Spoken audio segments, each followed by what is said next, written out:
Нулимын жорогийн удгал Монгол бичгээрээ бичигдсэн. Титэмшүүд нуруу шилбэтэй.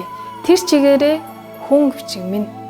Төр улсынхаа тамган цэглээстэй түмэн газрын хэрэмнээс ч туулаантай төвшин мэрэгдийн өвөр туйлаастай түүх бүтээлцэж явсан бичиг минь.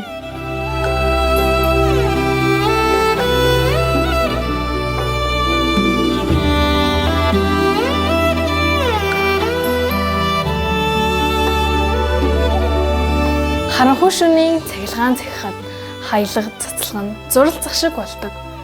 Хаврын ураар цас ханзархад хархан биерээр татлах шиг болдог. Хөлгөн судрын мэрэгэн гарчиг шиг хөндлөн хөх уус нь бидэрддэг. Удам залгсан нутгийнхаа хаанаас гудам бичгийнхээ дүрсийг үгүйлдэг.